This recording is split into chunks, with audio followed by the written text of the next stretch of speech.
আকাশবাণী কলকাতা, স্থানীয় সংবাদ পড়ছি সুদীপ বসু। প্রথমে বিশেষ বিশেষ খবর।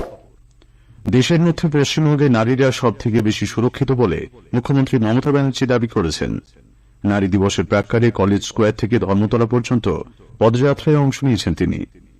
কলকাতা হাইকোর্টের বিচারপতি পদে ইস্তফা দেওয়ার পর অভিজিৎ গঙ্গোপাধ্যায় আজ বিজেপিতে যোগ দিয়েছেন। দুর্নীতিগ্রস্ত তৃণমূল কংগ্রেস সরকারের বিরুদ্ধে সর্বশক্তি নিয়ে তিনি লড়াই করবেন বলে জানিয়েছেন। তৃণমূল কংগ্রেসে যোগ দিয়েছেন রানাঘাট দক্ষিণের বিজেপি বিধায়ক মুকুটমণি অধিকারী। 5ই জানুয়ারি ইডির ওপর হামলা কাণ্ডের তদন্তে সন্দেশখালী ও বনগাঁয় পৌঁছেছে সিবিআই। চলতি খরিফ মৌসুমে এ পর্যন্ত রাজ্য সরকার 34,05,584 মেট্রিক টন ধান ন্যূনতম সহায়ক মূল্যে কিনেছে। আসছে বিস্তারিত খবরে। সন্দেশখালীর নারী নির্যাতনের রাজনৈতিক চাপানোতরের মধ্যেই তৃণমূল কংগ্রেস প্রধান মুখ্যমন্ত্রী মমতা ব্যানার্জি দাবি করেছেন, সারা দেশের মধ্যে পশ্চিমবঙ্গে মহিলাদের জন্য সবচেয়ে সুরক্ষিত রাজ্য।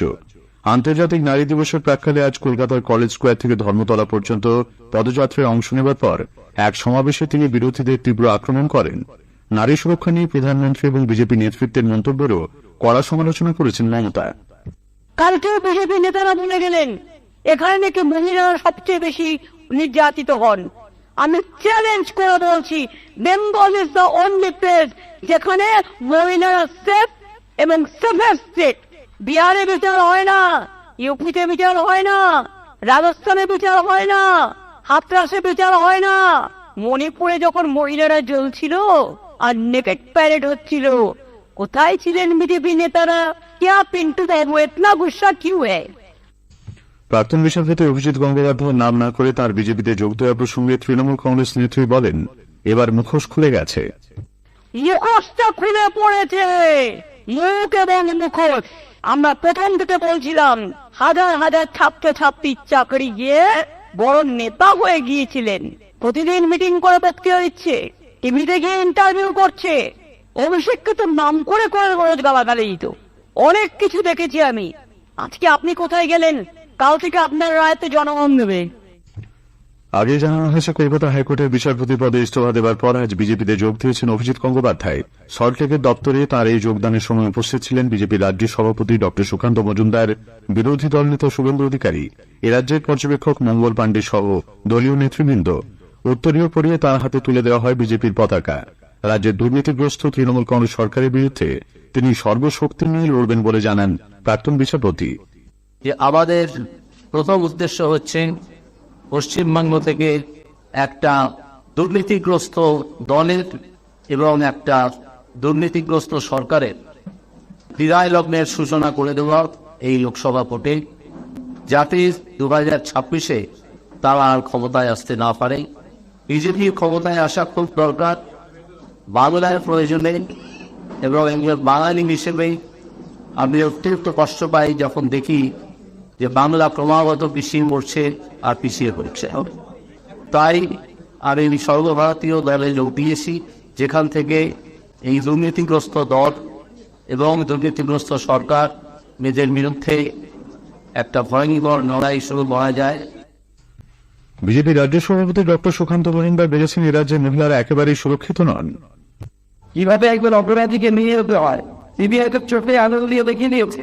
আর রাজ্য পুলিশ যিনি প্রবে নিয়ে রাখছিল শেখ শাহজাহানকে, রাজ্য পুলিশকে ধরে মেনে হচ্ছিল যে মেয়ের বিয়ে হয়ে যায় পর পাত্রীকে যেভাবে বাবা কাঁদতে কাঁদতে বিদায় দেয়, রাজ্য পুলিশ সেখানে মোটামুটি কাঁদতে কাঁদতে নিয়ে যাচ্ছে হচ্ছে অপরাধীকে। এর থেকে বেশি কিছু কি চোখে আলো দিয়ে দেখানোর প্রয়োজন আছে? নারীদের জন্য পশ্চিমবঙ্গের পেনশনের উপরে অসুরক্ষিত বারবার প্রমাণিত হল। বিজেপি সাংসদ জগন্নাথ সরকার বলেছেন, যারা প্রকৃত বিজেপি তারা কখনোই তৃণমূল কংগ্রেসে যোগ দিতে পারেন না, এতে বিজেপিরই ভোট বাড়বে। বিধায়ক পদে তাপস রায়ের ইস্তফাপত্র আজ গৃহীত হয়েছে। অধ্যক্ষ বিমান বন্দ্যোপাধ্যায় জানিয়েছেন, নিয়ম মেনে সম্পূর্ণ হয়েছে ইস্তফা দেওয়ার প্রক্রিয়া। উল্লেখ্য, তৃণমূল কংগ্রেস ছেড়েও গত সোমবার বিধায়ক পদে ইস্তফা দিয়েছিলেন তাপসবাবু। বিধানসভায় টাইপ করা পদত্যাগপত্র জমা দেন তিনি। পদ্ধতিগত ত্রুটি থাকায় সেই ইস্তফাপত্র গ্রহণ না করে অধ্যক্ষ তাকে নতুন করে তা জমা দেওয়ার জন্য বলেছিলেন। সেই মতো হাতে লিখে পদত্যাগপত্র পেশ করেন শ্রী রায়। সন্দেশখালী কাণ্ডে তদন্তভার হাতে নেবার পর সিবিআই আধিকারিকরা সন্দেশখালী আকুঞ্জিপাড়ায় শেখ শাহজাহানের বাড়িতে যান। গত 5ই জানুয়ারি শেখ শাহজাহানের এই বাড়িতে অভিযানে গিয়ে ইডির আধিকারিকরা শাহজাহান অনুগামীদের আক্রমণের মুখে পড়েন। বিশাল কেন্দ্রীয় বাহিনী নিয়ে সিবিআই আধিকারিকরা আজ শেখ শাহজাহান মার্কেটেও যান। সেখানে আধিকারিকরা তাদের কি অফিস রয়েছে সে ব্যাপারে বিভিন্ন তথ্য প্রমাণ সংগ্রহ করেন এবং তার বাড়ির ছবিও তোলেন। উল্লেখ্য, কলকাতা হাইকোর্টের নির্দেশে সিবিআই ইতিমধ্যেই শেখ শাহজাহানকে নিজেদের হেফাজতে নিয়েছে। এদিকে আজ দুপুরে নিজাম প্যালেসে সিবিআই দপ্তরে যান ইডির ডেপুটি সেক্রেটারি ডেপুটি ডিরেক্টর গৌরব ভারিল। সন্দেশখালীতে তদন্ত সংস্থাটির আধিকারিকদের আক্রান্ত হওয়ার ঘটনায় মূল অভিযোগকারী ছিলেন ইডির ডেপুটি ডিরেক্টর। আজ তিনি নিজাম প্যালেসে ওই দিনের ঘটনার বিবরণ সিবিআই আধিকারিকদের দেন বলে সূত্রের খবর। এদিকে রেশন দুর্নীতি কাণ্ডে ধৃত তৃণমূল কংগ্রেস নেতা শঙ্কর আঢ্যের বনগাঁর বাড়িতেও গেছেন সিবিআই আধিকারিকরা। 5ই জানুয়ারি ওই বাড়িতে তল্লাশিতে গিয়ে আক্রান্ত হতে হয় ইডি আধিকারিকদের। অন্যদিকে সন্দেশখালী যাওয়ার চেষ্টায় আজও সফল হল না বিজেপি মহিলা মোর্চা। নিউটাউনের হাতিশালায় তাদের আটকায় পুলিশ। তাদের সঙ্গে তীব্র বাদানুবাদে জড়িয়ে পড়েন লকেট চট্টোপাধ্যায়, অগ্নিমিত্রা পাল, ভারতী ঘোষ, ফাল্গুনী পাত্ররা। রাস্তায় বসে তারা বিক্ষোভ দেখাতে থাকেন। লকেট বলেন, আইন শৃঙ্খলার কথা বলে পুলিশ মিথ্যাচার করছে। এদিকে দলীয় নেতৃত্বের মুক্তির দাবিতে আজ নিউটাউন থানার সামনে তুমুল বিক্ষোভ দেখান বিজেপি কর্মীরা।